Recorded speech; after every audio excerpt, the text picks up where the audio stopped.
네, 수도권 인사이트 시간입니다. 금요일은 김성수 문화평론가와 함께합니다. 안녕하십니까? 안녕하세요. 네. 김성수입니다. 안녕하세요. 네, 최근 청계천 복원 논란 계속 일고 있는데요. 먼저 예. 청계천 그 복원에 대한 계획부터 좀 설명을 좀 해주시죠. 네. 예, 이번에 내년서부터 청계천의 일부 구간을 네.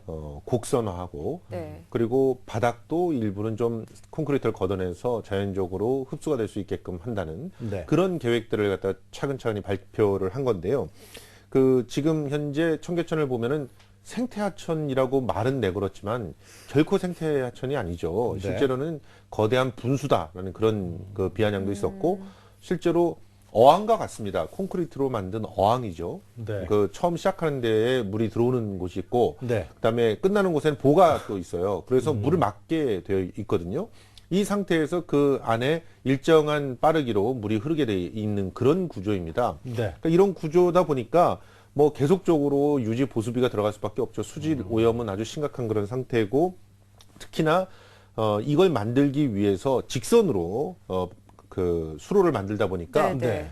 이 서울시는 땅만 파면은 문화재가 나오지 않습니까? 그렇죠. 사실 그런데 음. 그 청계천 주변은 정말 그 문화재들이 많이 나왔던 곳이거든요. 네. 그런데 그 문화재들을 전부 다 방치해 두거나 그거를 갖다 심지어는 훼손해 가지고 지금 이러한 구조를 만들어 놨기 때문에 이것을 다 되살려야 된다. 이런 네. 취지에서 지금 재복원을 하겠다라는 계획을 발표한 그런 상황입니다.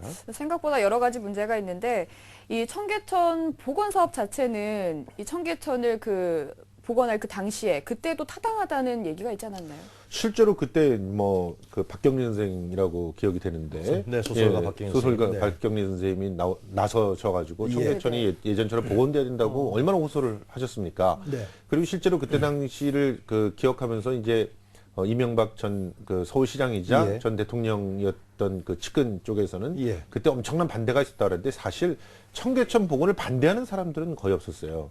다만 청계천을 복원할 때 옛 모양을 그대로 살려야 된다. 이걸 우리가 그냥 편의상 역사주의적인 입장이다 이렇게 보고 아니다 새로운 패러다임이 필요하다. 예. 그런 쪽, 그러니까 이쪽은 개발주의 쪽의 그런 입장이라고 본다면 이 두 개가 대립을 한 거죠. 그런데 여기서 이명박 시장 측에서는 임기 내에 이 예. 공사를 마치고 싶었던 거죠. 그러다 보니까 이 개발주의 쪽에 손을 들어주고 새로운 패러다임을 제시하겠다라고 하면서 예. 결과적으로는 이 어항을 만들어 놓은 그런 상황인데요. 네. 그러다 보니까 결과적으로 우리가 잃어버린 게 너무 많다는 거죠.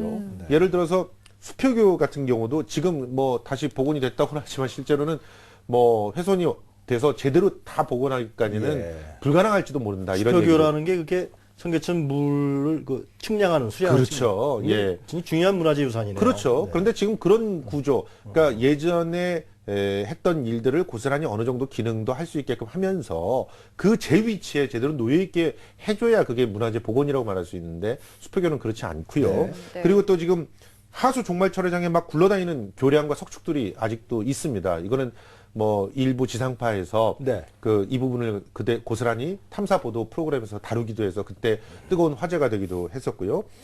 그리고 지금 하량교, 효경교 이런 예. 것들은 잡초 속에서 지금 방치되고 있는 그런 상황이죠. 네. 그거 빨리 이렇게 어떻게 복원할 수 있는 방법이 없는 지금 현재 거기를 다 이렇게 세멘트로 발라버렸기 때문에 네. 복원할 수 있는 가능성이 없는 그런 상황인 거죠. 당시에도 제 기억으로 굉장히 그 문제 때문에 문화운동 단체라든가 문화재 쪽에서 하지 말아라 나 들어눕겠다 그런 일이 있었던 걸 기억이 나고 막 그랬는데 그게 예. 이제 개발주의로 넘어간 모양이죠. 실제로 그때 당시에 박경리 선생은 네. 다 복원이 된 다음에 네. 스스로 인터뷰를 하시면서 네. 내가 그때 당시에 왜 그랬는지 지금 이렇게 복원될 줄 알았으면 반대했을 텐데라고 얘기하면서 땅을 치셨다 이렇게 표현하신 적도 있었는데 아무튼 그때 당시에 돈으로 3,900억 정도가 들었습니다. 네네네. 물론 이게 청계천만 들어간 게 아니고요. 네. 청계 고가가 있었잖아요. 그 고가를 다 걷어냈죠. 걷어내고 청계천 양쪽에 있는 또 그때 당시에 밀집되어 있는 상가들 싹 다 재정비를 그 했죠. 민원도 대단했었어요. 그분들을 또 저기 동대문 네. 또 저쪽으로 옮겨가겠다 했으면서 동대문 쪽에서 제대로 또 공간이 마련되지 않아서 골치를 썩기도 했고요. 네. 문정동에도 또 만들어 놓고 그쪽으로 옮겨가라고 했는데 결과적으로는 실패로 지금 네. 얘기가 되고 있죠. 그리고 거기는 복개를 했던 곳이기 때문에 그걸 걷어내는 그런 작업들도 했기 때문에 사실은 굉장히 큰 공사였던 거죠. 예. 근데 이렇게 3,900억 원을 들였으면은 네. 이제 유지를 한다거나 네. 보수를 하는데 돈이 덜 들어야 되겠죠. 그렇죠. 안 들을 수는 없겠지만 적게 들어야 되는데 지금 2006년 8월서부터 2005년에 이제 완공이 됐는데 그 다음에서부터 그 유지비를 갖다 이제 정산을 해봤던 거죠. 예. 그랬더니 지금까지 총 570억이 들어갔답니다. 지금까지요? 예. 왜 이렇게 많이 드는 겁니까? 그건? 뭐 이 부분에 대해서 여러 가지 얘기가 있어요. 일단은 네. 매년 6억씩 물을 흘려보내고 있죠. 아, 이게 다 모터로 막아놨으니까. 네. 예, 모터로 이 자양 취수장에서 잠실대교 네. 부근의 자양 취수장에서 물을 끌어와서 네. 한 90% 정도를 흘려보내고 있고 네. 한 10만 톤 흘려보냅니다. 그리고 도심 지하철역 인근의 지하수를 한 2만 톤 정도 끌어와서 또 흘려보내고 있습니다. 그러니까 여기 드는 돈만 네. 6억인 거예요.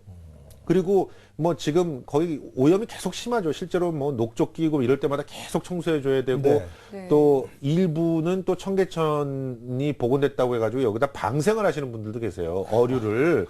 그런데 상당히 심각합니다. 이걸 또 일부 예전에 그 서울시에서는 이것도 홍보를 하기도 했었습니다. 뭐 물고기가 돌아왔다 뭐 이렇게. 정말요? 근데 여기에서는 네. 물고기가 살 수 있는 그런 상황이 그러겠네요. 아니죠. 그렇죠. 네. 그렇기 때문에 여기서 물고기가 있다는 건 방생을 했거나 누군가 이제 갖다 넣어놨던 것인데 네. 이런 물고기들이 장마만 지면 집중호우가 와서 장마가 지면 다 폐사를 합니다. 집단으로. 네. 그러면 또 한쪽에 썩어 있고 또 이러다 보니까 굉장히 심각한 오염들이 발생해서 그걸 다 뭐 처리하고 이런 데 비용이 주로 드는 것이고 또 뭐 아직까지도 그런 문제들이 계속 있습니다만 크고 작은 균열들이나 이런 것들도 있는 모양이더라고요. 그런 보수들도 뭐 계속되고 있는 그런 상황이라고 자, 알고 근데 있습니다. 다음 질문 들어가기 전에 간단하게. 그러나 하여튼 이명박 전 시장이 청계천을 복원하면서 시민들로부터 또 환호도 받았고요. 예. 청계천 국가도로 같은 것도 없애고 깨끗하게 정비한 건 잘한 거 아닙니까? 그거는? 뭐 그 부분에 대해서 이제 조경을 전공하시는 그런 네. 전문가들은 뭐라고 평가하냐면 네.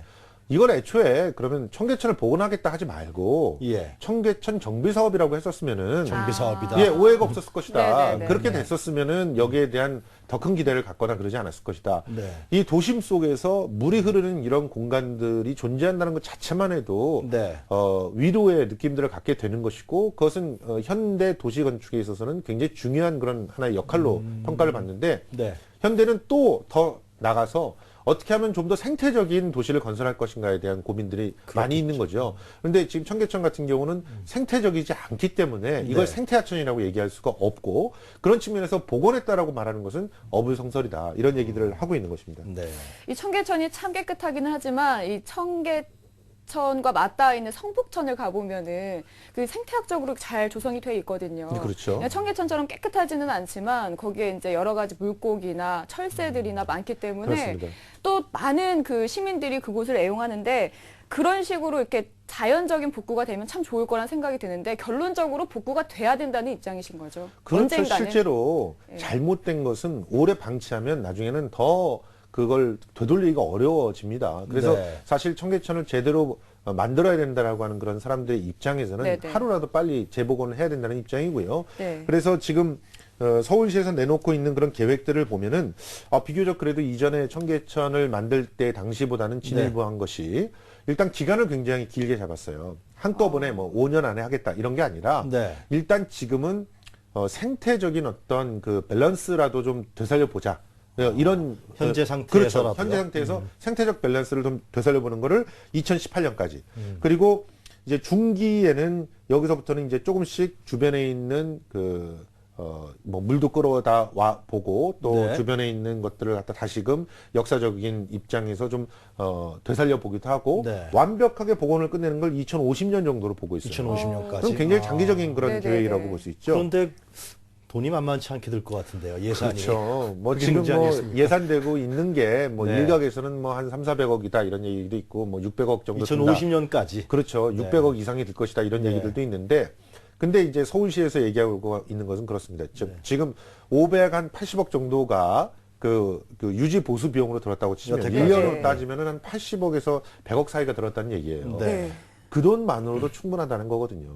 실제로 그러면 그 이후에는 유지나 보수에 돈이 더 안 들어가느냐? 실제로 형격하게 차이가 납니다. 이게 네. 자연 생태 하천으로 복원해 놨을 때는 그 주변에서 정말 장마가 졌을 때 정도에 복원해주는 그런 정도의 비용만 들지 실제로 1년 내내 쓰레기를 치워야 되고 이런 일들은 있을 수가 없고요. 1년 내내 물을 끌어다가 모터를 돌리고 전기를 낭비하는 이런 일들이 있어서는 안 되겠죠. 에너지를 줄이자라고 특히나 이전 이명박 정권에서 그렇게 얘기를 했었는데 예. 청계천에서는 계속 에너지가 낭비되고 있었단 말이죠. 네. 이런 것들을 생각하면 빨리 복원에 나서는 것이 오히려 돈을 절약하는 길이다. 이렇게 볼 수가 있는 것이죠. 근데 이렇게 복원을 하게 되면은 아까 말씀하셨던 방치되어 있는 문화유적 같은 것들도 이제 다 복원이 되는 건가요? 그렇죠. 그렇지 않는다면은 복원이란 말을 쓰면 안 되는 거죠. 네. 우리가 경복궁을 복원한다, 뭐 숭례문을 복원한다라고 할 때 숭례문을 세멘트로 다 발라버린다면 이게 복원이 되겠습니까? 그렇죠. 예. 지금 이미 숭례문 복원해 놓고도 거기에 뭐 염료를 제대로 썼느니 악열을 제대로 발랐니 그것 때문에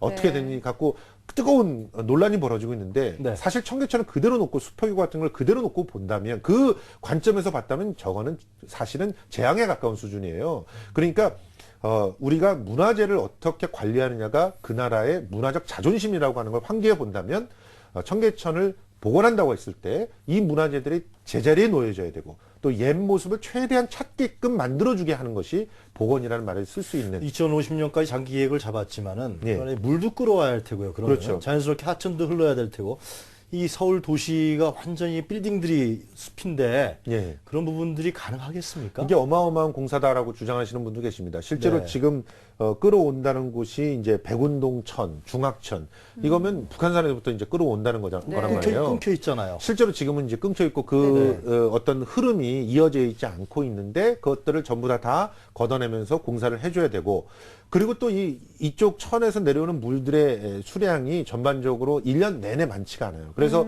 예전에도 청계천을 기억하시는 분들은 한 7개월 정도는 건천이었다 이렇게 얘기를 하거든요. 그러면 이 건천인대로 하수가 유입됐을 때는 또 오염이 또 생긴단 말이죠. 이런 문제들을 개선하면서 새로운 패러다임이라는 건 아마 이래야 될 거예요. 뭐 지하수들을 어떻게 적절하게 활용한다든가 지하수들도 이제 환경 파괴의 문제가 있다면 네. 적절하게 여기로 올 수 있는 물길들을 잘 보완하고 개발하면서 그것들이 청계천에서 살아날 수 있도록 그렇게 만들어줘야 된다는 것인데 그런 과제들을 앞으로 네. 해결해 나가야 된다고 봅니다. 하여튼 중장기 계획은 잡혔는데 그 중간중간에 구체적으로 실행할 수 있는 부분들 이런 네. 부분들을 잘 협의해서 나가야 될 거다. 일단 중요한 거는 네. 사회적인 합의가 있어야 되는데요. 그렇죠. 네. 밀어붙이기식으로 몇 년 안에 하겠다 이런 일들은 다시는 발생하지 말아야 되겠다는 역사적인 교훈을 우리가 배웠던 것 같습니다. 네. 네.